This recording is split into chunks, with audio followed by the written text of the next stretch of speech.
Hello everyone, मेरा नाम पूजा मालविया है और मैं आपका स्वागत ऑनलाइन पढ़ाई पर करती हूँ।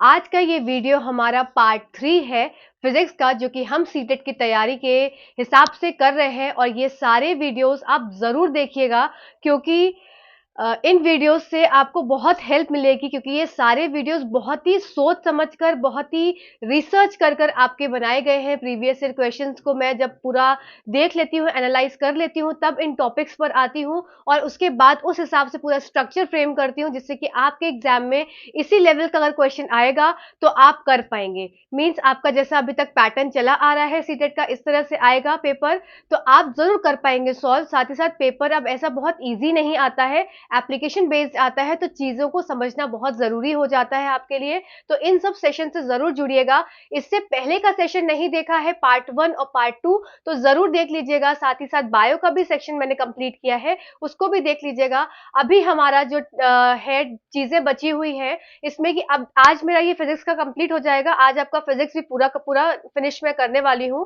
और साथ ही साथ इसका नेक्स्ट जो वीडियो मिलने वाला है वो आपको प्रीवियस ईयर क्वेश्चंस मिलेगा।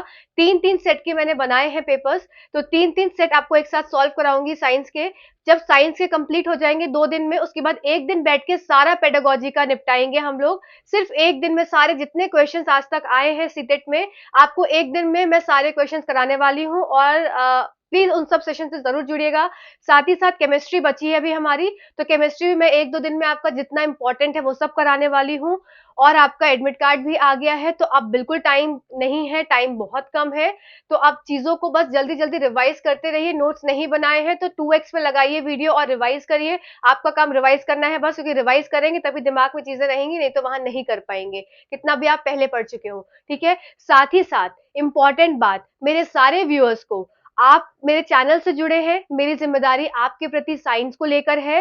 साथ ही साथ अगर आपका कोई डाउट है, कोई टॉपिक अभी भी आपको क्लियर नहीं है, आप चाहते हैं कि मैं उसको यहाँ पे बोर्ड पे एक्सप्लेन कर दूं, क्योंकि लाइव सेशन में आना मेरे लिए थोड़ा प्रॉब्लमेटिक है, मेरा शेड्यूल बहुत टाइट रहता है, लाइव सेशन नहीं पॉसिबल हो पा रहा है अभी अभी थोड़ा मैनेजमेंट टाइम का नहीं सही हुआ है।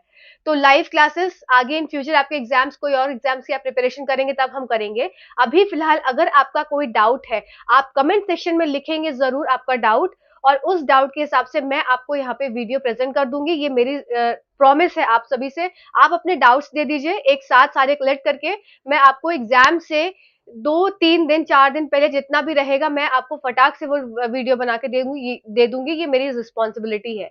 ठीक है। तो ये काम आपको करना है, बाकी काम मेरा है, मुझ पर छोड़ दीजिए। तैयारी करते रहिए, अब टाइम नहीं है। बस जैसे बोलते हैं, पुल अप योर सॉक्स, अब जल्दी से सॉक्स पहन लो और दौड़ लगा दो। तो मैराथन में दौड़ लगा देनी है और काम को। चलिए आइए स्टार्ट कर देते हैं अपना फिजिक्स का टॉपिक। तो फिजिक्स में हम आज करने वाले हैं 3 टॉपिक को कवर, और ये 3 टॉपिक्स आपके बचे थे, बाकी सब आपका कंप्लीट हो गया है। तो आज हम करेंगे, सबसे पहले आप देख सकते हैं मोशन गति वाला चैप्टर, फिर इलेक्ट्रिसिटी विद्युत का चैप्टर बचा है, और ये इंपॉर्टेंट चैप्टर्स बचे हैं हमारे, तो बहुत ध्यान से वीडियो को पूरा देखिएगा। साथ ही साथ हमारा लास्ट चैप्टर बचा है मिरर और लेंसेज वाला, लाइट वाला, जो प्रकाश वाला आपका चैप्टर है वो बचा है। तो इन सब चैप्टर से पक्का 1-1 नंबर के, 2-2 नंबर के क्वेश्चन आते हैं, तो इनको पूरा देखिएगा, समझिएगा। और इस हिसाब से मैंने फ्रेम किया, जैसे मैंने पहले भी बताया कि आपके एग्जाम में जैसे क्वेश्चन पूछे जाते हैं उस हिसाब से मैंने यहाँ पे सेशन को पूरा प्रिपेयर किया है। ठीक है। तो चलिए आइए स्टार्ट कर लेते हैं मोशन गति। तो सिंपल, अब डेफिनेशन कोई नहीं पूछता है, फिर भी बता देती हूँ कि कोई भी स्टेट, अगर मैं खड़ी होकर चलने लगी तो वो क्या है, एक तरह से मोशन है।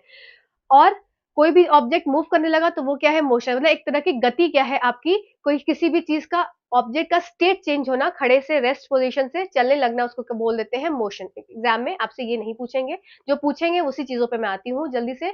अब बात कर लेते हैं यूनिफॉर्म मोशन और नॉन यूनिफॉर्म मोशन, मतलब आपका समान गति और असमान गति। तो आप ग्राफ में भी देख सकते हैं, समान गति से क्या मतलब हो जाता है कि एक निश्चित स्पीड, निश्चित स्पीड पे एक निश्चित समय पर जब चीजें चलती चली जा रही हैं, निश्चित समय और निश्चित उसके साथ साथ निश्चित उसकी स्पीड होगी, तब क्या हो गया, वेलोसिटी होगी। ये सारे टर्म्स अभी हम देखेंगे, क्या होता है स्पीड, क्या होता है वेलोसिटी। पर इतना समझिए, यूनिफॉर्म, कोई चीज यूनिफॉर्म है, मतलब आप सिंपल एक लैंग्वेज में समझ लीजिए, स्कूल की यूनिफॉर्म क्यों होती है, स्कूल की यूनिफॉर्म होती है कि जैसे सारे बच्चे एक से लगे, चाहे वो रिच बैकग्राउंड को बिलोंग करता हो, चाहे वो पुअर बैकग्राउंड को बिलोंग करता हो, पर उन दोनों के बैकग्राउंड एक लगे, इसलिए क्लास में, स्कूल में यूनिफॉर्म होती है। ठीक है। बस यही चीज यहाँ पे है कि कोई भी चीज एक सी लगे, या कोई भी आपको जो आप ग्राफ देख रहे हैं वो एक सा लगे, या ऊपर या ऐसे इस फॉर्म में, तो आपका वो यूनिफॉर्म या समान गति की चाल हो जाएगी। अब देख लेते हैं इसको कैसे समझना है। तो आप देखिए आपके इस पे बोर्ड पे ये क्या है, ऊपर इधर डिस्टेंस दिया हुआ है, दूरी दी हुई है, और इधर क्या है, समय दिया है। ये आपका समय हो गया और ये आपकी दूरी हो गई। अब 1 मिनट पे ये 10 मीटर की डिस्टेंस, 1 मिनट में या 1 मिनट में ये 10 मीटर की दूरी तय कर रहा है। फिर 2 मिनट में 15, फिर 3 मिनट में 20, 4 मिनट में 25। इसका मतलब कि यहाँ पे गैप 1-1 मिनट का है, और 1 मिनट के गैप पे 5 मीटर की दूरी वो तय कर पा रहा है। ठीक है, तो इसके हिसाब से मैं क्या बोल सकती हूँ कि एक निश्चित उसकी दूरी है का गैप है, और एक निश्चित उसके गैप का समय है। तो इसलिए ये मोशन ये ग्राफ या ये मोशन का ग्राफ कौन सा हो गया, समान गति का, आपका समान गति का एक आपका ग्राफ बन गया। अब असमान गति मतलब नॉन यूनिफॉर्म मोशन। अब ऐसे में क्या हुआ, एकदम से मैं पहले 2 किलोमीटर गई 1 मिनट में, फिर मैंने सोचा चलो 5 किलोमीटर चल लेती हूँ, फिर सोचा कि 7 किलोमीटर चल लेती हूँ। मतलब मेरी अब जो डिस्टेंस है, दूरी है, वो सेम नहीं रही। अब सेम नहीं रही तो क्या हो जाएगा, ये आपका असमान गति के ग्राफ में आ जाएगा। ठीक है, नॉन यूनिफॉर्म में एक सीधी लाइन, नॉन यूनिफॉर्म में जिगजैग लाइन या एस शेप की लाइन या सी शेप की लाइन, कैसी भी लाइन आएगी उस हिसाब से आपकी वो ग्राफ बन जाएगा। ठीक है, अब बात कर लेते हैं डिस्टेंस। डिस्टेंस क्या होती है, दूरी। कितने समय में मैंने कितनी दूरी तय की। मतलब आपका एक तरह से अगर मैं बोलूं कि मुझे अपने घर से मेरे ऑफिस जाना है, ठीक है, ये यहां पे मैं समझा देती हूं। ये मेरा घर है, ठीक है, my home, my sweet home, और इस स्वीट होम से मुझे मेरे ऑफिस जाना है। तो इस ऑफिस जाने में मैं क्या कर सकती हूँ, अगर मैं बहुत शैतान हूं, ठीक है, बहुत मस्तीखोर हूं, तो मैं क्या करूंगी, नाचते नाचते नाचते इधर से कूदते कूदते इधर पहुंच गई। ठीक है, पर अगर मुझे मेरे पास टाइम कम है, मुझे बस मैं इधर उधर घूम नहीं सकती, बस समय कम है, तब मैंने क्या किया, मैं यहां से सीधा चली और यहां डायरेक्ट पहुंच गई। ठीक है, तो आप देख सकते हैं। आप बताइए मुझे किसमें कम आपको दूरी तय करनी पड़ी। तो आपका ये जो सेकंड वाला है, इसमें मुझे दूरी कम तय करनी पड़ी, और जो पहले वाला है इसमें मुझे दूरी ज्यादा तय करनी पड़ी। तो जिसमें दूरी मैंने तय कर, दोनों जगह मैंने दूरी तय करी, इधर से भी दूरी तय करी और इधर से भी दूरी तय करी, तो है तो ये दोनों ही डिस्टेंस। पर दो वर्ड्स आपके एग्जाम में पूछे आते हैं। एग्जाम में क्या पूछा जाता है, आपको समझ में होनी चाहिए सिर्फ कि एक होती है आपकी दूरी और दूसरा होता है आपका विस्थापन। तो दूरी क्या हो गई, एक्चुअल पाथ। तो दूरी में इसको ये भी बोल सकती हूँ कि ये भी दूरी है, अगर यहां से रास्ता ऐसे ऐसे जा रहा है तो मैंने ये भी दूरी ले ली और ये भी दूरी ले ली। पर विस्थापन क्या होगा, विस्थापन दूरी से अलग हो जाएगा। विस्थापन क्या होगा, वो एक छोटा से छोटा पाथ, मतलब द शॉर्टेस्ट पाथ। ये इसको मैं यहां से ऐसे ऐसे कूद के भी जा सकती थी और डायरेक्ट भी पहुंच सकती थी। पर खुद सोचो कि समय किसमें कम लग रहा है, समय किसमें कम लग रहा है, जो सीधा रास्ता है। तो जो सीधा रास्ता है मतलब वो शॉर्ट रास्ता है, जो शॉर्टकट है। तो शॉर्टकट क्या हो गया, हमारा विस्थापन हो गया। और जो लंबी एक दूरी हो गई वो क्या हो गई, डिस्टेंस। डिस्टेंस नीचे भी है, पर विस्थापन और डिस्टेंस में अगर अंतर पूछा जाए तो विस्थापन क्या हो जाता है, शॉर्टेस्ट पाथ, और आपका डिस्टेंस क्या हो जाएगा, एक्चुअल पाथ। ठीक है, ये बात सबको समझ में आ गई होगी, और दोनों की जो यूनिट होती है वो मीटर होती है। अब आपके एग्जाम में पूछा जाता है क्वेश्चन कि डिस्टेंस आपका क्या पॉजिटिव होगा, नेगेटिव होगा कि जीरो होगा। तो डिस्टेंस कभी नेगेटिव नहीं होता है, क्योंकि अब जो दूरी चलेंगे वो आगे ही चलेंगे, या जो दूरी चल रहे हैं वो पीछे ही चल रहे हैं। तो इसका ये मतलब नहीं, कुछ ना कुछ तो पॉजिटिव वैल्यू है ना। जीरो से मतलब मैं एकदम स्थिर पोजीशन पे हूं, तो मेरी क्या है, जीरो पे है रीडिंग। अब मैं थोड़ा सा चली आगे तो वो 1 मीटर हो गया, या मैं और कम करी तो 0.5 हो गया, या मैंने ज्यादा करा तो 20 मीटर हो गया। ऐसे ही अगर मैं लेफ्ट साइड चल रही हूँ तो भी कुछ ना कुछ तो मैं मीटर कर ही रही हूँ। ऐसा तो नहीं है कि मैं खड़े होकर उसी में नाचती चली जा रही हूँ। तो मतलब आगे बढ़ूं चाहे पीछे बढ़ूं, कोई ना कोई वैल्यू तो वो दे रहा होगा। तो इसका मतलब जो दूरी होती है उसकी हमेशा कोई ना कोई वैल्यू होती है, इसलिए ना वो नेगेटिव होती है ना वो दूरी जीरो होती है। ठीक है, ये बात आप याद रखेंगे। पर जो विस्थापन होता है, जो डिस्प्लेसमेंट होता है, डिस्प्लेसमेंट आपका पॉजिटिव भी हो सकता है, डिस्प्लेसमेंट आपका नेगेटिव भी हो सकता है, और डिस्प्लेसमेंट आपका जीरो भी हो सकता है। अब बात आती है डिस्प्लेसमेंट आपका जीरो किस केस में होता है। तो डिस्प्लेसमेंट आपका जीरो होता है जब आप, जैसे ये पाथ था, ठीक है, ये पाथ था। अब इसमें ए से लेके बी तक कोई भी ऑब्जेक्ट या कार मान लीजिए चली, तो ये कार चली इधर, तो ये यहां पे गई, अब ये वापस यहां आ गई, ठीक है। फिर से समझेंगे, थोड़ा मैं बड़ा बनाती हूँ, स्पेस हमेशा ही कम रह जाता है मेरे लिए बोर्ड पे, और स्पेस इसलिए कम रह जाता है कि चीजें ज्यादा लिखी होती हैं, जिससे कि आपको अगर स्क्रीनशॉट दूं तो आपको हेल्प मिले। देखिए, ये है 2 पॉइंट, ए पॉइंट और बी पॉइंट, ध्यान से समझेंगे। यहां से ये बस चलना शुरू हुई और बस चलते चलते चलते चलते यहां तक पहुंची।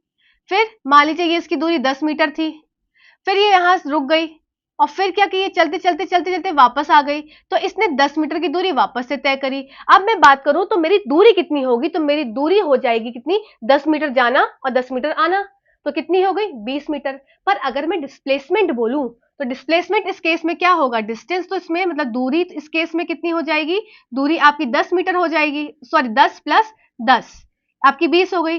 पर आपका डिस्प्लेसमेंट जिसको विस्थापन बोलते हैं, तो विस्थापन आपका कितना हो जाएगा, विस्थापन आपका 0 हो जाएगा, कि वापस आप उसी पोजीशन पे आ गए, ठीक है। तो ये आपको अब बात समझ में आ गई होगी। चलिए अब बात कर लेते हैं अगली वेलोसिटी और स्पीड। स्पीड क्या होती है, स्पीड मतलब किसी चीज कोई भी दर चलने की, जिस दर से हम चल रहे हैं उसको क्या बोलते हैं, स्पीड। तो स्पीड क्या हो गई, दर है जिससे कोई मूव करता है, तो उसको क्या बोल देंगे, स्पीड। अच्छा, एक पॉइंट आपको और छूट गया कि डिस्टेंस और डिस्प्लेसमेंट, ये आपसे एग्जाम में पूछा गया है कि डिस्टेंस दूरी और विस्थापन ये कब बराबर होते हैं, तो ये कब बराबर होंगे आपके, जब आप एक सीधी रेखा में चल रहे होंगे, ठीक है। मान लीजिए अगर ये फिर से स्ट्रेट लाइन है, ए से लेके बी, यहां से लेके यहां तक बस चली और बस चलने के बाद यहां पे रुक गई। अब रुक गई तो इसका डिस्टेंस कितना हो जाएगा, डिस्टेंस हो जाएगा आपका मान लीजिए 10 मीटर है, तो इसका डिस्प्लेसमेंट या विस्थापन भी कितना हो जाएगा, 10 मीटर, ठीक है। तो ये कब पॉसिबल होता है, जब कोई भी ऑब्जेक्ट सीधी रेखा में चलेगा, तब इसका विस्थापन सेम रहता है किसका, दूरी से, ठीक है। चलिए अगले पॉइंट की तरफ चलते हैं, जो हम दूरी ये स्पीड और वेलोसिटी देख रहे थे।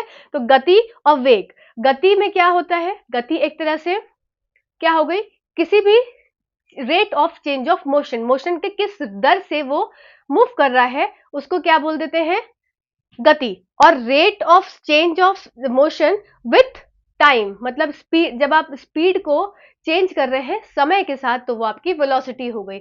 और स्पीड हमेशा स्केलर क्वांटिटी होती है और वेलोसिटी आपकी वेक्टर क्वांटिटी होती है, क्योंकि वेलोसिटी को एक तरह से डायरेक्शन की आवश्यकता होती है, ठीक है। अब बात कर ले डिस्प्लेसमेंट, डिस्प्लेसमेंट भी आपकी एक तरह से क्या हो गई, वेक्टर क्वांटिटी हो गई, और स्पीड डिस्टेंस आपकी स्केलर क्वांटिटी हो गई। ये सब पॉइंट्स आप याद रखेंगे। अब इसके बाद बात कर लेते हैं एक्सीलरेशन। तो rate of change of velocity with time is acceleration. कोई डेफिनेशन नहीं पूछेगा आपसे, आप इसका ग्राफ मैं आपको लास्ट में बताऊंगी, जब ये ग्राफ मैं आपको एक्सप्लेन कर दूंगी। अभी इस पॉइंट को छोड़ देते हैं, ठीक है। चलिए अभी हम देख लेते हैं कुछ हमारे ग्राफ्स हैं जो कि समान चाल और असमान चाल और रेस्ट पोजीशन या कांस्टेंट मोशन पे आपके कुछ ग्राफ्स आपके एग्जाम में पूछे जाते हैं। तो चलिए आइए इसको एक एक करके देख लेते हैं।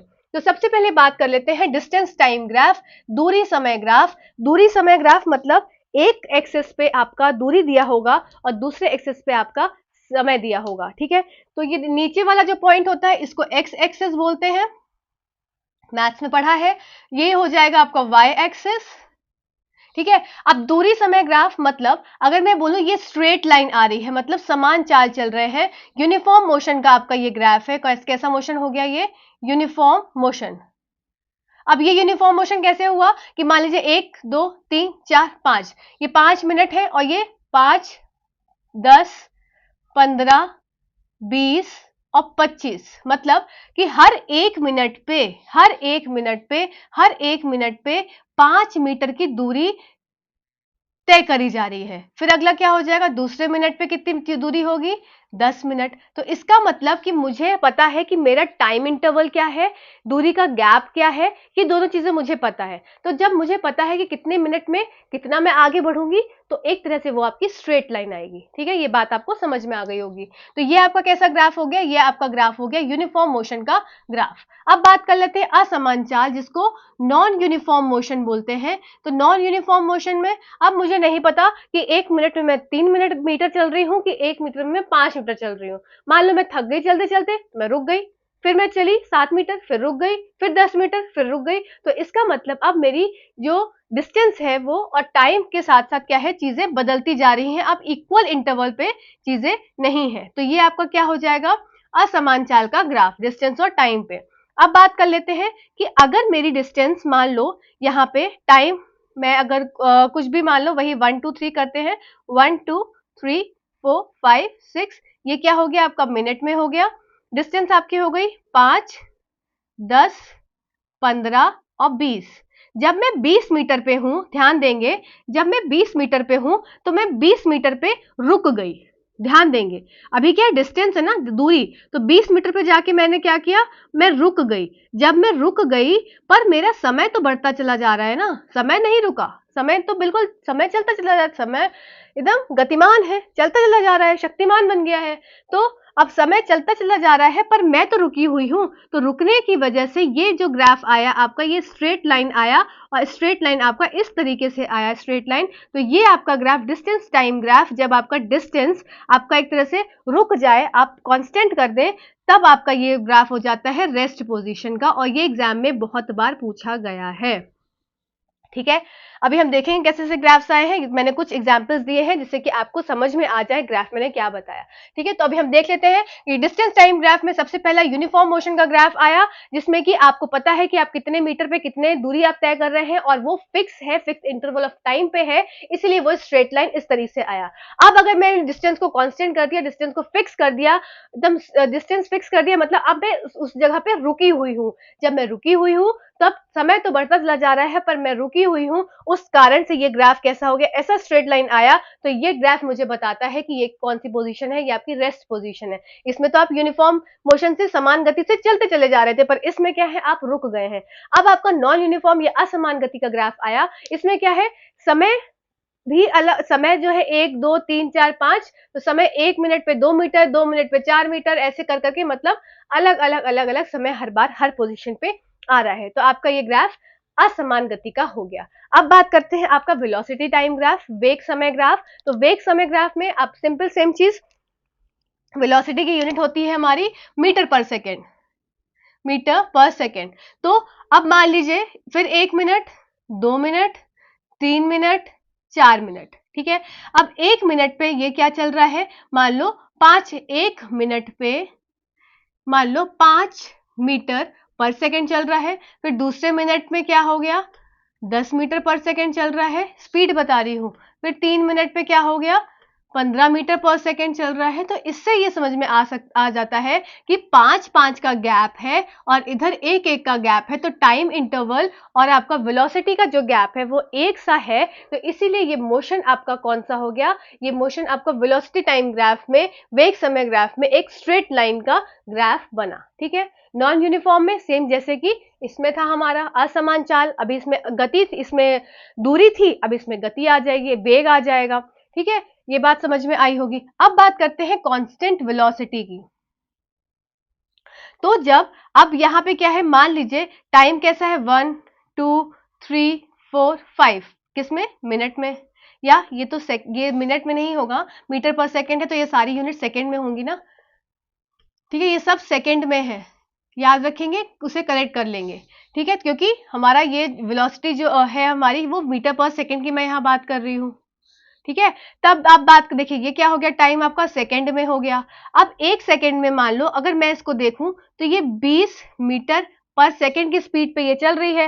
अब ये 20 मीटर को, यहाँ पे क्या है, कोई बस है, मान लो फिर से बस बैठा दी। अब ये 20 मीटर पर सेकंड की स्पीड पे 1 सेकंड पे भी चल रही है, 2 सेकंड पे भी चल रही है, 3 सेकंड पे भी चल रही है, 4 सेकंड पे भी चल रही है, 5 सेकंड पे भी चल रही है। मतलब इसकी स्पीड अब क्या हो गई, कांस्टेंट हो गई। जब स्पीड कांस्टेंट हो जाती है, तब आप खुद सोचिए, क्या ये पोजीशन रेस्ट की दिख रही है, नहीं। तो इस वाले से और इस वाले से आप कंफ्यूज नहीं होंगे। डिस्टेंस वाले कंडीशन में क्या है, मैं एक स्थान पर, एक डिस्टेंस पे, एक मान लीजिए किलोमीटर है या मीटर है, मैं अगर अपनी दूरी तय कर रही हूँ बॉम्बे से लखनऊ, तो मैं एक बीच में कोई नासिक आया, नासिक में मैं खड़ी हूँ। अब उस 300 किलोमीटर पे मैं जब खड़ी हूँ तो मैं खड़ी हूँ, पर मेरा समय बीतता जा रहा है, मुझे पहुंचना शाम तक है, पर मैं शाम तक वहीं खड़ी हूँ। तो वहीं खड़े होने की वजह से क्या हुआ, वो रेस्ट की पोजीशन आ गई, अब मैं हिली नहीं वहां से। पर यहाँ पे क्या है, अगर मुझे लखनऊ जाना है, मुंबई से लखनऊ, तो मुंबई से लखनऊ जाने के लिए मैंने क्या किया, अपनी स्पीड को समान कर लिया। मैं अगर 70 किलोमीटर प्रति घंटे की रफ्तार से चल रही थी, तो मैंने अपनी कार की स्पीड को 70 किलोमीटर प्रति घंटे की रफ्तार से ही चलाया, और शायद बहुत तेज चला दिया, पता नहीं।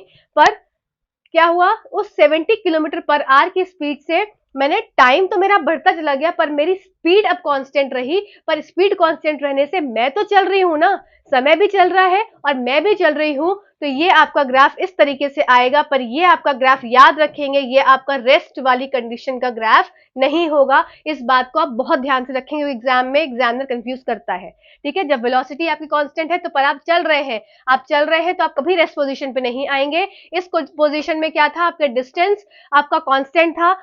डिस्टेंस मतलब कांस्टेंट नहीं बोलूंगी, डिस्टेंस आप रुक गए थे, रुकने की वजह से आपका क्या हो गया था, रेस्ट पोजीशन आ गई थी। आई होप आपको ये ग्राफ समझ में आए होंगे। अब बात कर लेते हैं जल्दी से हमारा एक्सीलरेशन का ग्राफ को। एक्सीलरेशन के ग्राफ को आप सिर्फ दो चीजें याद रखिए कि आपका जब यूनिफॉर्म एक्सीलरेशन की बात होगी, समान आपका एक्सीलरेशन होगा तो आपका ग्राफ इस तरीके से आएगा, और असमान होगा तो तिरछा मिर्छा आएगा। आपका ग्राफ इसमें ऐसा वाला नहीं आ रहा है, ठीक है।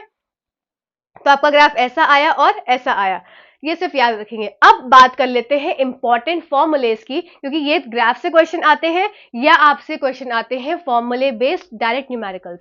आपके 3 से 4 न्यूमेरिकल बनते हैं और बहुत आसान न्यूमेरिकल है, देखते जाएंगे। सबसे पहले आपको सबको पता है कि speed equal to distance upon time.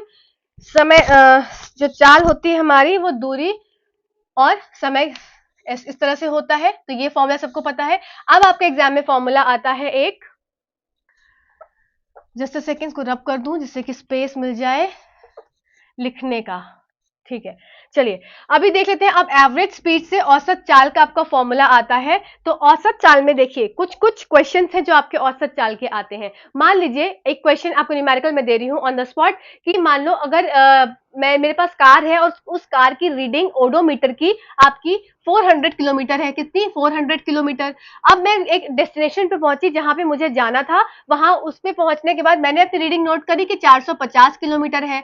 तो अब आप क्या बता सकते हैं कि मेरा कुल दूरी कितनी हो जाएगी, टोटल डिस्टेंस कितनी हो जाएगी?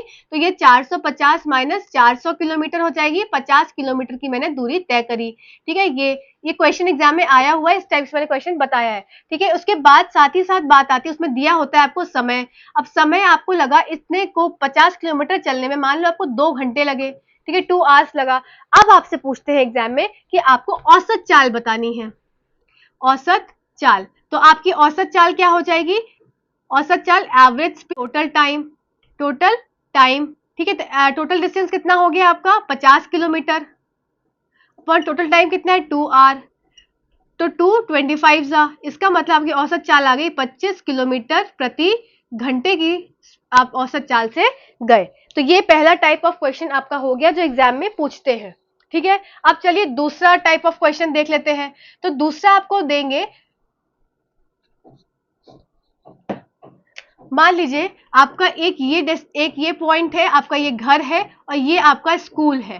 ठीक है, यहां से यहां आप गए तो आप 50 मीटर पर सेकेंड की स्पीड से गए, और आप यहां आए तो आप मान लीजिए 40 मीटर पर सेकेंड की स्पीड से आए। अब आपको पूछते हैं औसत चाल। तो औसत चाल का फॉर्मूला इसमें हो जाएगा, डायरेक्ट आप लगाएंगे 2xy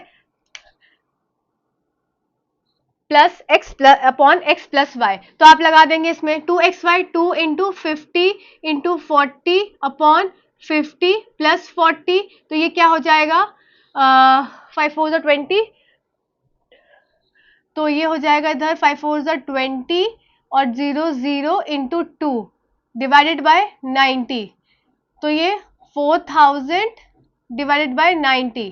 तो आपका 400/9 मीटर पर सेकेंड आपकी औसत चाल आ जाएगी। ठीक है, तो ये दो तरह के ये क्वेश्चन हो गए। इसके बाद एक क्वेश्चन इसमें आता है,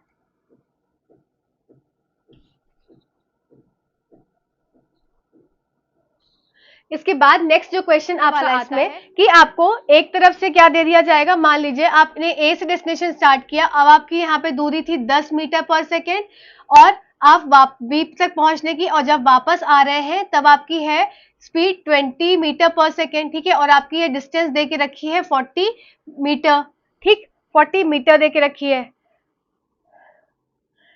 अब इसके हिसाब से आपको क्या निकालना है, औसत चाल निकालना है, ठीक है, औसत चाल। तो इसमें औसत चाल आप कैसे निकालेंगे, आप खुद देखिए कि आपकी 10 मीटर जा रहे हैं, 20 मीटर पर सेकंड की स्पीड से आ रहे हैं और 40 मीटर आपकी डिस्टेंस है। तो आप औसत चाल क्या निकालेंगे, आपकी कुल डिस्टेंस अपॉन कुल टाइम। तो कुल डिस्टेंस तो हो गया आपका कितना, 40 प्लस 40, कुल डिस्टेंस आपका हो गया 40 प्लस 40, ये आपका हो गया 80 मीटर, ठीक है। और कुल टाइम क्या हो जाएगा, तो टोटल टाइम निकालने के लिए आपको 40 अपॉन क्या करना पड़ेगा, पहले वाले की स्पीड 10 प्लस आपका ये हो जाएगा 40 अपॉन 20, तो ये आपकी 2, तो टोटल टाइम आपका हो गया 6, तो 6 मीटर पर सेकेंड, टोटल टाइम हो गया 6 सेकेंड। तो अब इसको आप कैसे रख सकते हैं, आप इसको रख देंगे औसत चाल में, टोटल डिस्टेंस आपका हो जाएगा 80 अपॉन 6, तो ये आपका उत्तर हो जाएगा किसमें, आपका मीटर पर सेकेंड में, ठीक है। तो ये आपसे क्वेश्चन इस हिसाब से पूछे जाते हैं। तो 3 तरह के क्वेश्चन आपके औसत चाल के क्वेश्चन होते हैं जो हर बार रिपीट होते हैं, तो इन्हीं में से कोई फॉर्म आपको एक देखने को मिल जाएगी। अब बात कर लेते हैं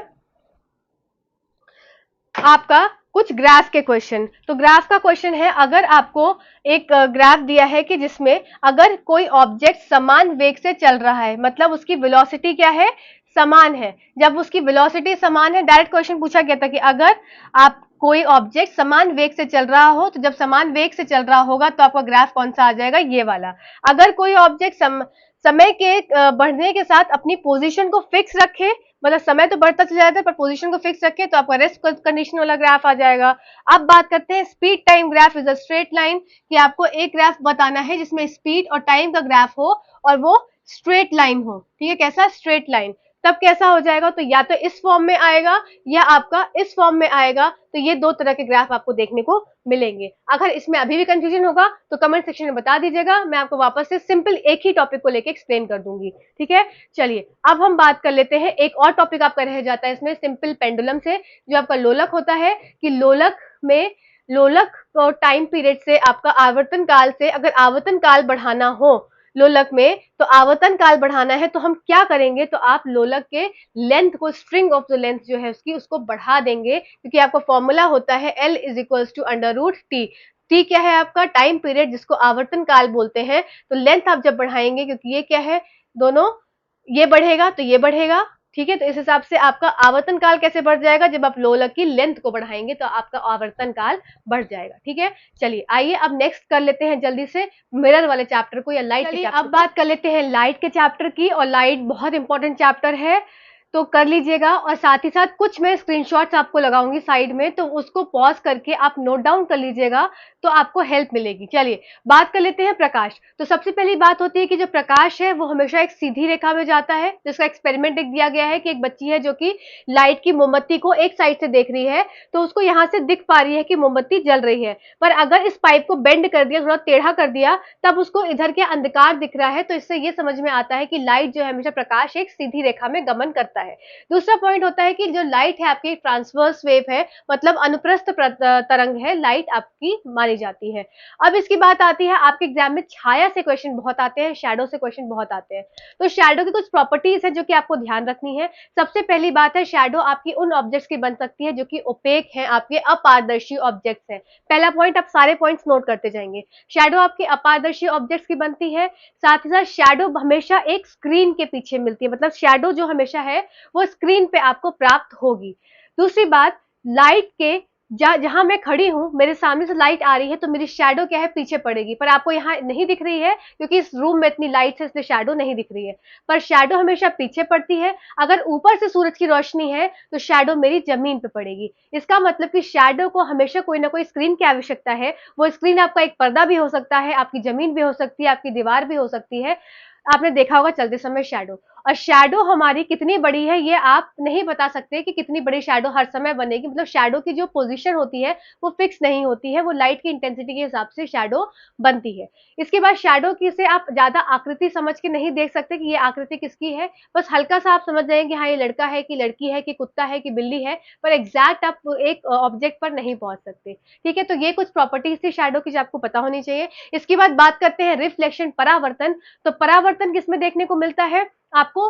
मिरर में, दर्पण में परावर्तन की प्रक्रिया देखने को मिलती है, जिसमें कि क्या हुआ, एक लाइट रे आई, ये मेरे पास एक दर्पण है और इसमें क्या हुआ, एक लाइट रे आई यहाँ से, और लाइट रे आने के बाद यहाँ से रिफ्लेक्ट बैक हो गई, मतलब यहाँ से क्या आई, ये इंसिडेंट लाइट आई और ये रिफ्रैक्टेड लाइट आई, रिफ्लेक्टेड, राइट, रिफ्रैक्टेड में दूसरी चीज होती है, रिफ्लेक्ट हो गई, रिफ्लेक्ट बैक हो गई, और बीच से अगर यहाँ से हम नॉर्मल खींच देंगे तो इसको एंगल आई बराबर हो जाएगा एंगल आर, और इसी को बोलते हैं लॉ ऑफ रिफ्लेक्शन। तो इससे आपके बहुत बार क्वेश्चंस आए हैं और हर बार आते हैं, मैंने भी अपने सेशन में बहुत क्वेश्चंस कराए हैं, तो आप देख लीजिएगा न्यूमेरिकल वाले सेशन में या लाइट के पार्ट में मैंने कराया है न्यूमेरिकल, और अभी हम जब क्वेश्चन सॉल्व करेंगे अपने 3 से 4 सेट एक साथ, उसमें भी हम ये क्वेश्चन देखेंगे। ठीक है, तो चिंता मत करिए, सारी तैयारी आपकी यहाँ हो जाएगी।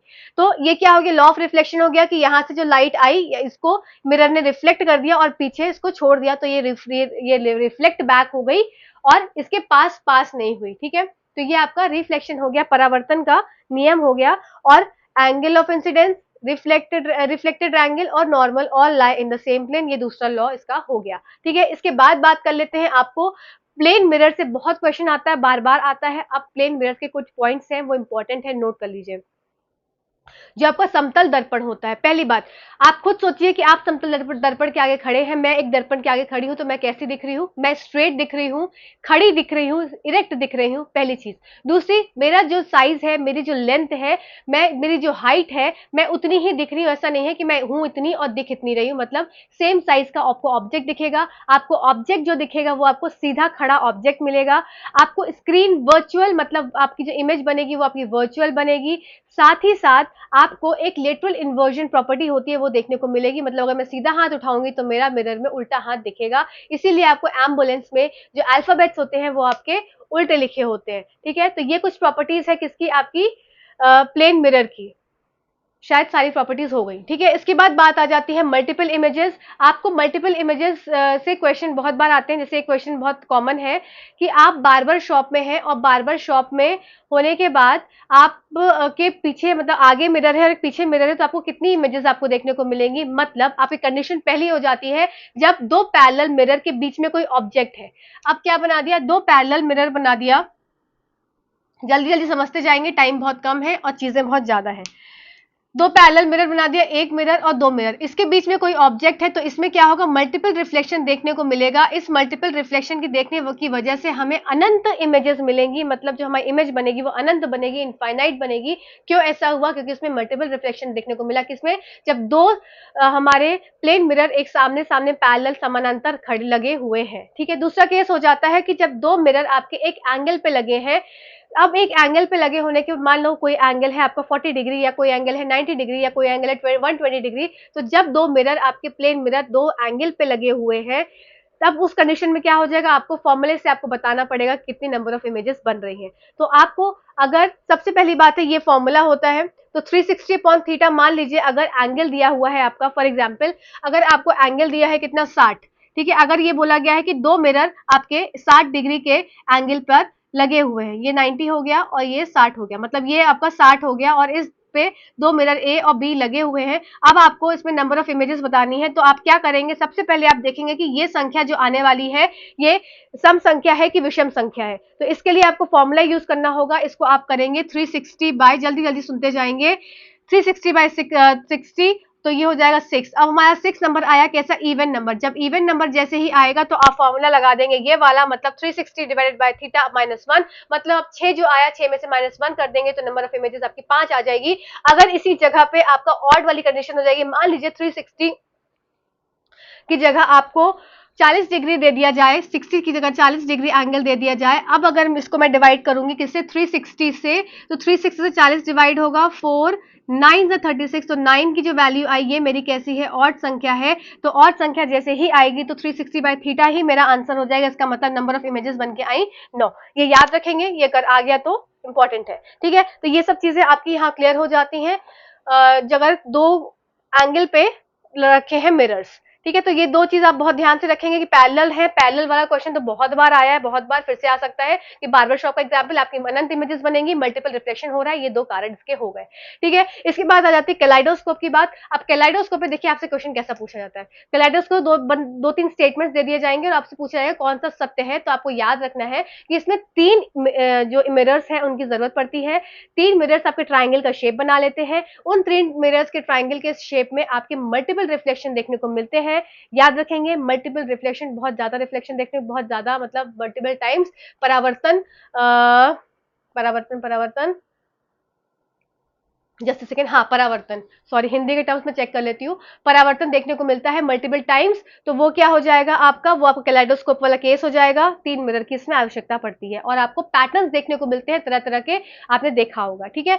अब बात कर लेते हैं पेरिस्कोप। तो पेरिस्कोप क्या होता है, पेरिस्कोप में आपको 2 मिरर्स की जरूरत पड़ती है और वो 2 मिरर आपके 45 डिग्री एंगल पे रखे होते हैं। ये बात याद रखें, कैलाइडोस्कोप में 3 और पेरिस्कोप में 2 मिरर, ठीक है। और आपके जब आपको मल्टीपल रिफ्लेक्शन दिखाना है, इनफाइनाइट इमेजेस बनानी है, तो आपके 2 समानांतर, और जब 2 मिरर एक एंगल पे होंगे तो आपको फॉर्मूला लगाना पड़ेगा। ये सब पॉइंट्स आप याद रखेंगे।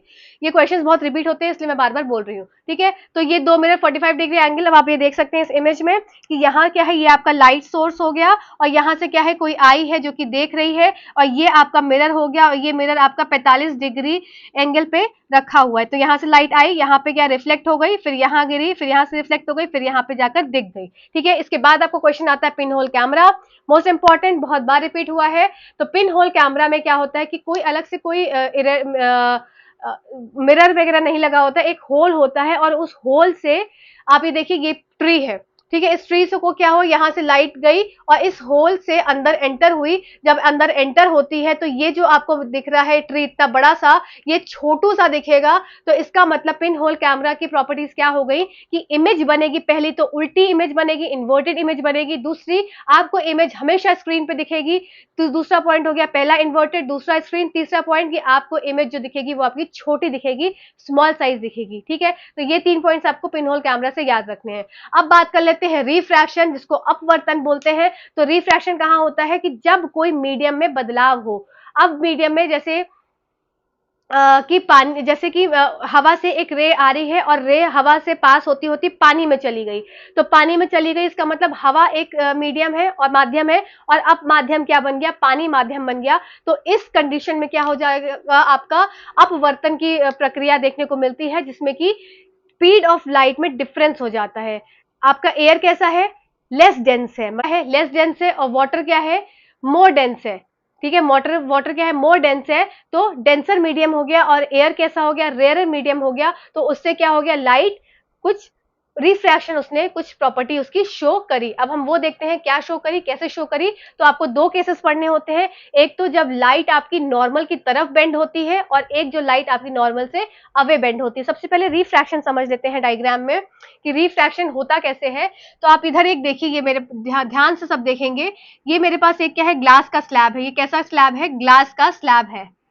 जो जिन्होंने साइंस बैकग्राउंड से आप सभी हैं, तो आपने ये देखा होगा जरूर फिजिक्स की लैब में, ठीक है। तो क्या हो गया, अब यहां से लाइट रे आई, ये लाइट रे आई, तो यहाँ पे थोड़ी सी बेंड होगी और फिर यहां से निकल जाएगी, ठीक है। तो इसका मतलब लाइट यहाँ क्या था, एयर था, और एयर से कहाँ गई, ग्लास में गई, और ग्लास से वापस एयर में आ गई। इसका मतलब इसका माध्यम चेंज हुआ, माध्यम चेंज हुआ, किसमें, हवा से ग्लास, ग्लास से हवा। तो इसमें लाइट ऐसे गई, ऐसे मुड़ी, ऐसे गई। तो अब देख लेते हैं 2 केसेस, तो इसको रिफ्रैक्शन बोलते हैं। अब 2 केसेस, पहला केस है कि जब लाइट हमारी रेयर मीडियम, मतलब हल्की, जैसे कि हवा है, हवा रेयर मीडियम है और पानी डेंसर मीडियम है। जब हवा, अब मैं आपको सिंपल लैंग्वेज में समझाती हूँ, पहले समझ लीजिए, फिर आपको ट्रिक बताती हूँ याद करने की, क्योंकि एग्जाम में पूछा जाता है। आपकी लाइट एक हवा से, हवा जो रेयर मीडियम है, हवा से कहाँ गई, हवा कैसा आपका मीडियम हो गया, ये एयर हो गया, एयर आपका रेयर मीडियम, और डेंसर मीडियम आपका हो गया पानी। जब आपकी हवा से पानी में लाइट जा रही है तब क्या हो जाएगा, ये हमेशा बेंड टुवर्ड्स द नॉर्मल हो जाएगी। मतलब फिर से इधर ध्यान देंगे, ये आपका क्या है, स्लैब है, यहां से लाइट आई और ये क्या हो जाएगा, स्लैब नहीं, मैं दिखाऊं सिंपल आपको एक लाइन से समझाती हूं। तो ये क्या है, यहाँ पे एयर है और यहाँ पे क्या है, वाटर है, ठीक है, समझेंगे। ये लाइट आई और ये क्या हो गया, नॉर्मल हो गया, ये लाइट आ रही है और तो इसमें क्या हो जाए, बेंड टुवर्ड्स द नॉर्मल, क्योंकि आपकी क्या हो गई, ये डेंसर मीडियम है। इसको ऐसे समझ सकते हैं याद करने के लिए कि आप घने जंगल में जाते हैं तो घने जंगल में आप एकदम संकुचित होकर सब लोग एक साथ मिलकर चलते हैं, क्यों, क्योंकि आपको डर लगता है कोई आ ना जाए, कोई शेर ना आ जाए, कुछ ना आ जाए। तो जब डेंस वाले जंगल में गए तो आप पास में आ गए, तो आप नॉर्मल के पास आ गए, तो बेंड टुवर्ड्स द नॉर्मल हो गया, ठीक है। अब आप यहां से पानी से हवा में जाएंगे तो क्या हो जाएगा, अब यहाँ डरे डरे सहमे सहमे चल रहे थे, अब पानी से हवा में चले गए तो bend away from the normal हो जाएगा, मतलब अब आप नॉर्मल से दूर चले जाएंगे। ये एयर और ये वाटर, अब यहां से यहां लाइट आ रही है तो यहां से वाटर से गई डेंसर मीडियम से और एयर में जाएगी, तो bend away from the normal, अब वो दूर होके चलेगी, मतलब अब इससे दूर हो गई, अभी क्या था, इसके पास आई थी, इसके पास आई थी। ये बात आपको समझ में आई होगी, ठीक है। इसके साथ साथ आपको कुछ पॉइंट्स याद रखने हैं कि जो लैम्डा होता है ये आपका, इसको वेवलेंथ बोलते हैं, अनुदैर्ध्य तरंग, तो ये आपकी क्या हो जाएगी, ये आपकी कम हो जाती है, स्पीड आपकी क्या हो जाएगी, कम हो जाएगी। जब आप हवा से कहाँ जा रहे हैं, हवा से पानी में जा रहे हैं, तो खुद सोचिए, हवा में मॉलिक्यूल्स दूर दूर और पानी में मॉलिक्यूल्स पास पास, तो इसकी वजह से क्या हो जाएगा, आपकी जो स्पीड है वो कम हो जाएगी। खुद सोचिए, डेंस कहीं जगह एकदम घनी घन एकदम भरी हुई है तो उसमें आपकी स्पीड खुद ही स्लो हो जाएगी, तो आपकी स्पीड स्लो हो जाएगी, साथ साथ आपका वेवलेंथ आपका ये भी कम हो जाएगा और ये बेंड टुवर्ड्स द नॉर्मल, और डेंसर से रेयरर में इसका ऑपोजिट केस बन जाता है। लॉ ऑफ रिफ्लेक्शन में sine I upon sine R is equal to constant होता है। अब आपको रिफ्रैक्शन के कुछ फिनोमिनाज हैं जो कि एनसीईआरटी में दिए हैं, आपके क्लास 6 7th में नहीं दिए, क्लास 8th में नहीं दिए, पर 9 10th में दिए, पर मैंने लिख दिए हैं एग्जाम्पल्स, जिससे कि अगर आपसे पूछ लिया जाए तो आपका गलत ना हो। तो आप देख लेंगे, twinkling of stars, advance sunrise and delay sunset, नहीं भी करोगे तो भी चल जाएगा, मेरे एग्जाम में ऐसा कुछ क्वेश्चन आया नहीं है अभी तक, ठीक है। तो ये इसको स्किप कर दो, चलो जाने दो। अब बात कर लेते हैं दर्पण की। तो जो हमारा मिरर होता है वो दो तरह का मिरर है, कॉन्वेक्स मिरर और कॉनकेव मिरर। कॉनकेव मिरर क्या होता है, केव आपको गुफा दिखाई दे रही है तो गुफा के अंदर लाइट आ रही है तो इस तरीके से लाइट आएगी, और कॉन्वेक्स हो जाएगा तो इस तरह से लाइट आएगी। कॉनकेव मिरर को, जिसको अवतल दर्पण बोलते हैं, इसमें लाइट कन्वर्जिंग, मतलब कन्वर्जिंग मिरर होते हैं, और कॉन्वेक्स मिरर डाइवर्जिंग मिरर होते हैं। ये आपको पॉइंट्स याद रखने, एग्जाम में बार बार पूछे जाते हैं।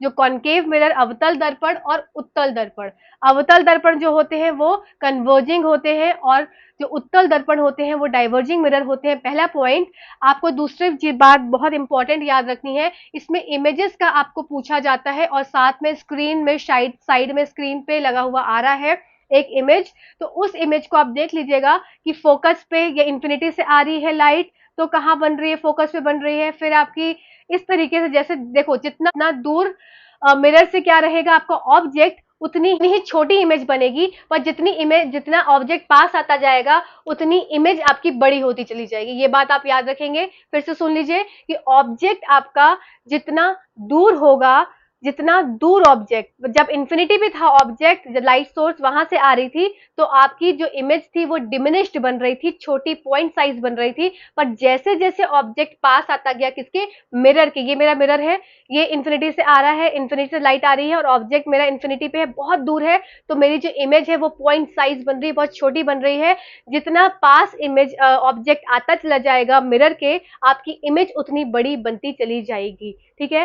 पहले केस में क्या था, इन्वर्टेड बन रही थी, स्मॉल साइज से होते होते स्मॉल पॉइंट साइज, फिर स्मॉल साइज, ऐसे करते करते इन्वर्टेड इमेज, फिर धीरे धीरे बड़ी बड़ी एनलार्ज, हाईली एनलार्ज, फिर आपकी वर्चुअल और इरेक्ट की तरफ इमेज चली जाती है। तो ये आप देख सकते हैं, साइड में मैंने इसलिए स्क्रीन में लगाया हुआ है, इसको आप एक बार निगाह जरूर डाल लीजिएगा, फोकस वाले पॉइंट पे जरूर निगाह डाल लीजिएगा कि आपसे पूछा जाता है, सॉरी, इनफाइनाइट से जो आती है और इमेज कहाँ बन रही है, तो ये पूछा जाता है, तो ये आप देख लीजिएगा। और वर्चुअल वाला केस भी देख लीजिएगा कि वर्चुअल वाला केस एकदम एक्सेप्शन हो जाता है, अलग सा हो जाता है, इसलिए आपसे एग्जाम में पूछ लेते हैं। अब बात कर लेते हैं कि जब एग्जाम में आपसे ऐसा क्वेश्चन आता है कि कौन से टाइप ऑफ मिरर कौन से तरह की इमेज बनाता है, वो स्टेटमेंट में आते हैं, तो आपको सिंपल तरीका बताती हूँ याद करने के लिए कि कॉनकेव है, गुफा है, लाइट अंदर की तरफ आ रही है, तो हर चीज उसको अपने अंदर समेट ले रही है, अपने अंदर इकट्ठा कर ले रही है। तो इसके पास हर तरह की इमेज हो, क्योंकि कॉनकेव है, केव है, गुफा है, हर चीज अपने अंदर रख ले रही है। तो हर चीज अंदर रख ले रही है तो हर तरह की इमेज भी बनाएगी। अब वो इमेज चाहे रियल हो, चाहे इन्वर्टेड हो, चाहे स्मॉल हो, चाहे पॉइंट साइज हो, चाहे डिमिनिश्ड हो, चाहे हाईली एनलार्ज्ड हो, चाहे वर्चुअल हो, चाहे इरेक्ट हो, चाहे हाईली एनलार्ज्ड हो, किसी भी तरह की इमेज है, तो हर तरह की इमेज आपको कॉनकेव मतलब अवतल अवतल दर्पण में देखने को मिलेगी। ये याद रखेंगे इस तरीके से। इसका ऑपोजिट हो जाएगा क्या, आपका उत्तल दर्पण। इसमें आपको 2 ही 3 तरह की इमेजेस देखने को मिलती है। पहला आप याद रखेंगे वर्चुअल, दूसरा आप याद रखेंगे इरेक्ट। ठीक है, वर्चुअल और इरेक्ट, वर्चुअल और इरेक्ट। और तीसरा आप याद रखेंगे कि ये होती है आपकी डिमिनिश्ड, हाईली डिमिनिश्ड या पॉइंट साइज। ठीक है, ये पॉइंट्स आप याद रखेंगे। ये आपकी बात हो गई कॉन्वेक्स मिरर जो कि हमारे डाइवर्जिंग मिरर, उत्तल दर्पण जो कि हमारे डाइवर्जिंग मिरर होते हैं। ठीक है, अब एक पॉइंट आप यही भी याद रखेंगे कि जो कॉन्केव मिरर होता है उन्हीं की same properties convex lens show करता है, और कोई कॉन्वेक्स मिरर होते हैं ये आपकी same property concave mirror lenses की हो जाती है। ठीक है, तो एक को याद रखेंगे, इसका ऑपोजिट आप मिरर को याद रखिए और आप कॉन्केव कॉन्वेक्स कर लीजिए, कॉन्वेक्स को कॉन्केव कर लीजिए लेंसेज में, आपका दूसरा भी बातें याद हो जाएंगी। ठीक है, चलिए अब बात कर लेते हैं, हमारी ये पॉइंट हो गया। अब बात कर लेते हैं डिस्पर्शन। इससे क्वेश्चन आता है कि जो डिस्पर्शन होता है, प्रकाश का फैलाव होता है, उसमें आपको ये क्या हो गई, ये व्हाइट लाइट हो गई। यहाँ व्हाइट लाइट कहाँ जा रही है, प्रिज्म के अंदर जा रही है। फिर इसमें क्या हो रहा है, क्योंकि यहाँ से देखिए यहाँ एयर है और यहाँ क्या हो गया, ये आपका ग्लास हो गया। ठीक है, तो एयर से ग्लास में जा रही है, इसका मतलब मीडियम चेंज हो रहा है, माध्यम चेंज हो रहा है, तो इसका मतलब उसकी वेलोसिटी में, स्पीड में चेंज आएगा। तो इसलिए क्या हुआ, यहाँ पे रिफ्रैक्शन हुआ, आपका अपवर्तन हुआ। तो अब इसमें क्या हो गया, अब इसमें क्या हो जाएगा, स्प्लिटिंग ऑफ 7 कलर्स विब्योर जो आप बोलते हैं। तो V सबसे नीचे होता है और R सबसे ऊपर होता है। तो V सबसे ज्यादा बेंड हुआ, सबसे ज्यादा एंगल में बेंड हुआ, और R सबसे कम बेंड हुआ। आपको ये पॉइंट याद रखना है कि जो R होता है, रेड लाइट होती है, वो लीस्ट बेंड होती है प्रिज्म से।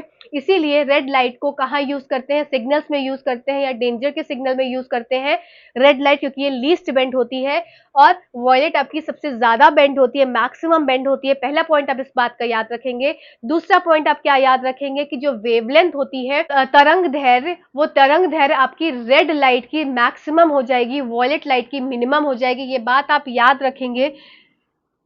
वेवलेंथ, तरंग दैर्घ्य मैक्सिमम हुई रेड लाइट की और मिनिमम हो जाएगी आपकी वॉयलेट लाइट की, और फ्रीक्वेंसी, आवृत्ति आपकी मैक्सिमम हो जाएगी वॉयलेट लाइट की और मिनिमम हो जाएगी रेड लाइट की। ठीक है, ये बात आप याद रखेंगे। और ये डिस्पर्शन आपको कहाँ कहाँ देखने को मिलता है, ये एग्जाम में पूछा गया है। डिस्पर्शन आपको रेनबो में देखने को मिलता है, आप जो सोप का बबल देखते हैं उसमें देखने को मिलता है, पेट्रोल अगर जमीन पे गिर जाए तो वहां देखने को मिलता है, सीडी पे देखने को मिलता है, सीडी कॉम्पैक्ट डिस्क जो सीडी होती है जैसे मूवीज वगैरह देखते हैं, आपको स्केल में देखने को मिलता है। तो ये सब क्या हो गए, डिस्पर्शन के आपके एप्लीकेशंस हो गए। अब बात कर लेते हैं मिरर के यूजेस की। तो मिरर के देखो कॉनकेव और कॉन्वेक्स 2 तरह के मिरर होते हैं। तो कॉनकेव मिरर कहाँ यूज होंगे, जो डेंटिस्ट के शॉप में कॉनकेव मिरर हो गया यूज, शॉप नहीं, डेंटिस्ट के क्लिनिक पे आपका कॉनकेव मिरर यूज हो जाएगा। आपके सोलर कुकर में, सोलर हीटर में, आपके टॉर्च की हेडलैम्प्स में, टॉर्च के लैंप्स हो गए, फिर आपके हेडलैम्प्स हो गए, फिर आपके जो व्हीकल के जो हेडलैम्प होते हैं वहां हो गए। तो इन सब जगह आपका स्ट्रीट लाइट में, तो इन सब जगह आपके क्या कॉनकेव मिरर यूज होते हैं।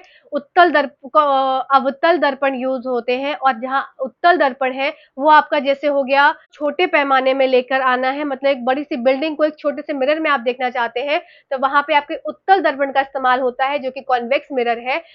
आपके एग्जाम में क्वेश्चन पूछा गया कि बहुत बड़ा सा टावर है और उसको आप देखना चाहते हैं एक मिरर में, तो कौन सा मिरर यूज होगा, तो आपका आंसर हो जाएगा कि वो कॉन्वेक्स मिरर, उत्तल दर्पण हो जाएगा। तो मतलब आपके जो रेयर व्यू मिरर होते हैं वो कौन से मिरर हो गए, उत्तल मिरर हो गए, उत्तल दर्पण मिरर हो गए। ठीक है, तो ये आपका हो गया। इसके बाद ब्रेल से बात आती है। ब्रेल एक पूरा ऐसा सिस्टम बनाया गया जिसमें कि जो दृष्टि बाधित लोग हैं वो भी पढ़ाई लिखाई कर सकें। उसमें क्या करा, 63 डॉट्स का एक पूरा सिस्टम बनाया गया। तो किसने इसको डिस्कवर किया था? तो लुइस ब्रेल ने डिस्कवर किया था। आपको मेन डॉट्स पूछते हैं तो 63 डॉट्स पैटर्न होते हैं, इससे जो दृष्टि बाधित लोग हैं वो उसको ऐसे टच करके समझ जाते हैं। इसके बाद अपना इलेक्ट्रिसिटी चैप्टर कर लेते हैं, हमारा फिजिक्स का सिलेबस। तो अब हमारा लास्ट टॉपिक इलेक्ट्रिसिटी, विद्युत। तो विद्युत से जो क्वेश्चन आए उस हिसाब से मैंने इसमें आपको बता दिया है, और अगर आपको और डिटेल में इस चैप्टर को पढ़ना है तो आपको के लिए इलेक्ट्रिसिटी के नाम से सीटेट 2024 जनवरी की जो प्लेलिस्ट बनी है उसमें ये चैप्टर पूरा डिटेल मैंने पीपीटी में पढ़ाया है, तो आप वहां से जाकर देख सकते हैं। साथ ही साथ क्वेश्चंस भी सॉल्व कराए उसमें, एमसीक्यूज लास्ट में, जो कि प्रीवियस ईयर बेस्ड है। तो आपको यहाँ पे मैं सिर्फ थोड़ा थोड़ा समझा रही हूँ, जो एग्जाम बेस्ड है आपको डिटेल देखना है तो वहां देख लीजिए, और साथ ही साथ चीजें मैं कवर करूंगी, आप चिंता मत करिएगा। चलिए, तो सबसे पहले देख लेते हैं कि इलेक्ट्रिसिटी में जो हमें सबसे पहले चीज देखनी है, जो एग्जाम में पूछी जाती है बार बार, कि कौन से ऐसे लिक्विड हैं जहां पे आपकी विद्युत जो फ्लो करती है, और कौन से ऐसे लिक्विड हैं जो जिसमें आपकी विद्युत फ्लो नहीं करती है। मतलब तरल जो बिजली संचालक है, और जो ऐसे तरल जो कि बिजली संचालित नहीं करते। तो आपको जो संचालित करते हैं, मतलब जो फ्लो करते हैं, तो आपके सॉल्ट सोल्यूशन हो गया, लेमन जूस हो गया, विनेगर हो गया, मिल्क ऐसा लग रहा है कि नहीं संचालित करता होगा, पर मिल्क भी संचालित करता है बिजली को। ठीक है, तो ये सब आप एग्जाम्पल्स याद रखेंगे।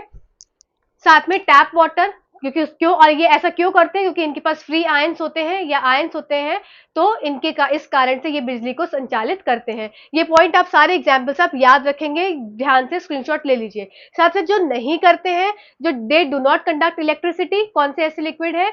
तो ये हो जाएंगे आपके जितने भी तरह के तेल हैं, केरोसिन ऑयल है, वेजिटेबल ऑयल है, ठीक है, साथ ग्लिसरीन हो गया, साथ साथ डिस्टिल्ड वाटर हो गया, क्योंकि इसमें नंबर ऑफ फ्री जो आयंस होते हैं वो प्रेजेंट नहीं होते, केरोसिन हो गया, हनी हो गया, ये सब आपको एग्जाम्पल नहीं वाले में आ जाएंगे। अब इसके बाद heating effect of electric current, विद्युत धारा का तापीय प्रभाव में आपको दो चीजें बहुत ज्यादा, दो क्या बल्कि तीन चीजें बहुत पढ़नी है, एक रूम हीटर, एक फ्यूज वायर और एक बल्ब। तो इन तीन चीज से बहुत बार क्वेश्चन आए, भर भर के क्वेश्चन आए हैं, रिपीट क्वेश्चन आए हैं, तो वही सारी चीजें मैंने यहाँ पे लिखी हैं। इसको प्रॉपर स्क्रीनशॉट ले लीजिएगा, एक एक मैंने पॉइंट्स भी लिख दिया जिससे कि आपको इधर उधर भटकना ना पड़े। ठीक है, तो सबसे पहले बात कर लेते हैं रूम हीटर। जो घर में जो रूम हीटर हम यूज करते हैं जब ठंडी पड़ती है, तो इसमें क्या होता है, कौन सा ऐसा फिलामेंट यूज करते हैं, और साथ ही साथ उस फिलामेंट में से क्या विशेषता होती है जो उसको रूम हीटर बनाता है। तो रूम हीटर में जो ऐसा मेटल ऐसा लेते हैं जिसका आपका मेल्टिंग पॉइंट, मतलब गलनांक बहुत ज्यादा हो। अगर गलनांक बहुत ज्यादा होगा तो बहुत हाई टेम्परेचर पे भी क्या है, उसके जो वायर है वो टूटेगा नहीं, इसलिए ऐसा लेते हैं जिसका मेल्टिंग पॉइंट बहुत हाई हो। याद रखेंगे, नोट करेंगे बात को, कि ऐसा मेटल लेते हैं जिसका कि मेल्टिंग पॉइंट बहुत ज्यादा, गलनांक जिसका सबसे ज्यादा हो। और फ्यूज वायर में क्या होता है, ऐसा वायर लेते हैं, ऐसा मेटल लेते हैं, मेटल का जो वायर जो है मेटल लगा होगा उसमें, तो ऐसा मेटल लेते हैं जिसका जो मेल्टिंग पॉइंट है, जो गलनांक है, वो बहुत कम हो। इसलिए कि जरा सी भी इलेक्ट्रिसिटी ज्यादा हुई हमारे पूरे घर के सर्किट में तो वो फ्यूज टूट जाता है, क्योंकि उसको एक देखो फ्यूज की ना एक लिमिट तय कर दी जाती है कि इतना ही इलेक्ट्रिसिटी इसमें से फ्लो कर सकता है।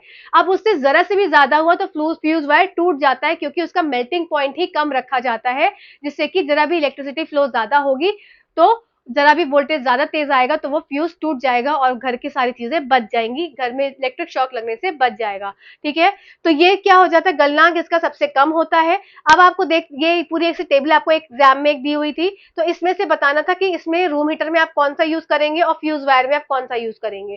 तो आपका देखिए रूम हीटर में कौन सा यूज हो जाएगा, जिसका गलनांक सबसे ज्यादा, तो मेल्टिंग पॉइंट सबसे ज्यादा आपको किसमें दिख रहा है, आपका नाइक्रोम में। तो नाइक्रोम आपका कहाँ यूज होता है, नाइक्रोम आपका रूम हीटर में यूज होगा। और फ्यूज वायर में कौन सा यूज हो जाएगा, आपका लेड और टिन। आपका 200 दिख रहा है ना, 200 से ज्यादा तो कोई नहीं दिख रहा है, तो 200 सबसे कम है, और नाइक्रोम आपका 1150 आपका सबसे ज्यादा है। तो लेड और टिन आपका कहाँ यूज हो जाएगा, लेड और टिन आपका फ्यूज वायर में यूज हो जाएगा। तो लेड और टिन जो फ्यूज वायर बन रहे हैं, फ्यूज वायर में मिनिमम लिमिट एक सेट कर दी जाती है, इसकी तो मैक्सिमम होती है, इसमें तो कितना भी टेम्परेचर आ जाए कोई दिक्कत नहीं, पर इसमें एक मिनिमम लिमिट सेट कर दी जाती है, उससे ज्यादा नहीं हो सकता टेम्परेचर।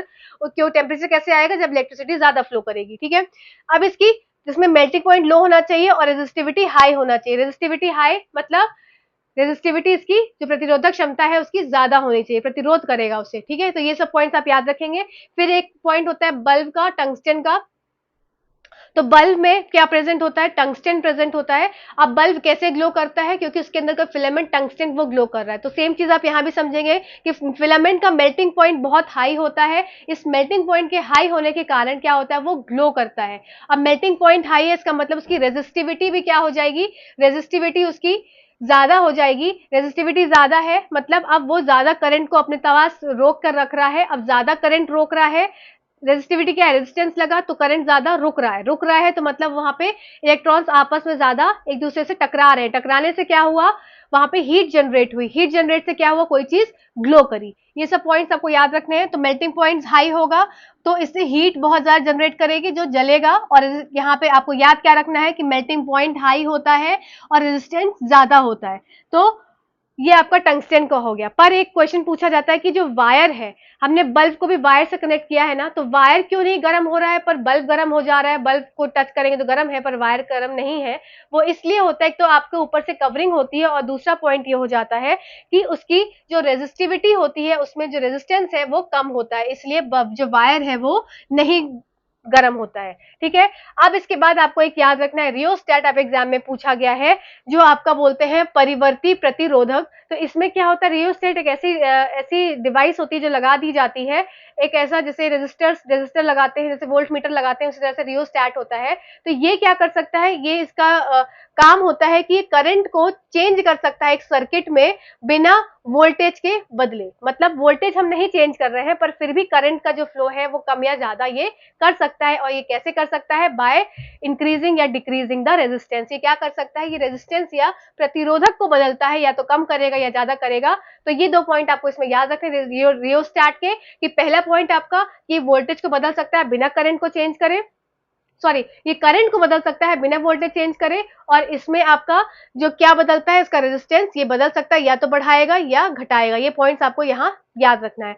अब एक पॉइंट एक आपको एग्जाम में स्टेटमेंट वाले क्वेश्चन में पूछा था कि रेजिस्टेंस जहां लगा होगा वहां करंट पास होने पर ज्यादा समय लगता है, करंट रुकता है तो जगह वह गर्म हो जाती है। तो ये स्टेटमेंट वाले फॉर्म में आया था, ये मुझे स्टेटमेंट अच्छी लगी इसलिए मैंने यहाँ पे नोट कर दिया। आप इसका स्क्रीनशॉट ले सकते हैं। ठीक है, साथ ही साथ आपके एग्जाम में एक क्वेश्चन पूछा जाता है फैक्टर्स अफेक्टिंग जो कंडक्टिंग वाला था, जिसमें R is equal to rho L over A, जिसमें R क्या हो गया आपका रेजिस्टेंस हो गया, और R क्या है, ये रो क्या है आपका रेजिस्टिविटी हो गया, L हो गया लेंथ, और A हो गया आपका एरिया ऑफ क्रॉस सेक्शन।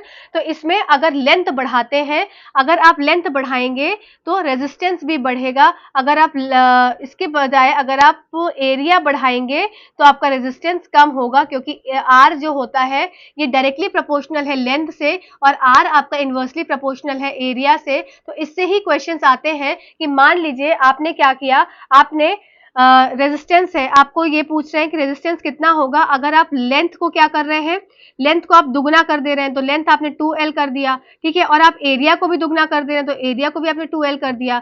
अब इसमें रेजिस्टेंस में क्या फर्क पड़ेगा, तो 2 से 2 कैंसिल हो जाएगा, तो रेजिस्टेंस में कोई फर्क नहीं पड़ेगा। ये आपका प्रीवियस ईयर क्वेश्चन में पूछा गया है। तो R equal to L over A से भी क्वेश्चन आते हैं, डायरेक्ट आप फॉर्मूले पुट करेंगे, जिसे L बढ़ रहा है और तो L इसके डायरेक्टली प्रोपोर्शनल है, L बढ़ा तो रेजिस्टेंस बढ़ा, एरिया बढ़ा तो रेजिस्टेंस कम हुआ।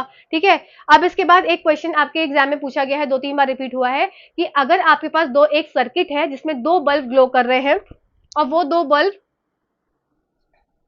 ये आप देख सकते हैं एक सर्किट बना हुआ है, इसमें 2 बल्ब जो है वो ग्लो कर रहे हैं। ये आपका पहला बल्ब हो गया और ये आपका दूसरा बल्ब हो गया। ठीक है, और ये एक आपका सेल जो आपका बैटरी वाला सेल होता है, तो ये B1 हो गया और ये B2 हो गया।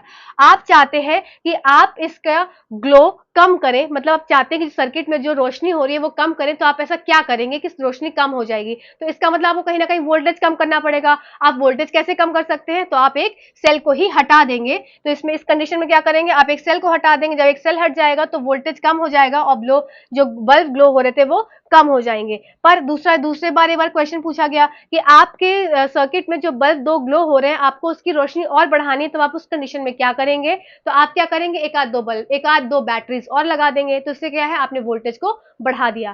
ठीक है, तो ये सब कुछ चीजें थी इंपॉर्टेंट जो मुझे लगी, और इसमें भी कुछ रहता है तो आप मुझे जरूर बताइएगा, मैं उसको भी एक्सप्लेन कर दूंगी। चलिए, और आपका यहाँ पे फिजिक्स ओवर होती है। आई होप आपको लेक्चर्स अच्छे लगे हो। प्लीज कमेंट सेक्शन में जरूर बताइएगा। आपके कमेंट से आगे के वीडियोस बनाने में समझ आती है कि क्या और चीजों को इंक्लूड करना है या क्या चीजों को हटाना है। Thank you so much watching this video. Thank you.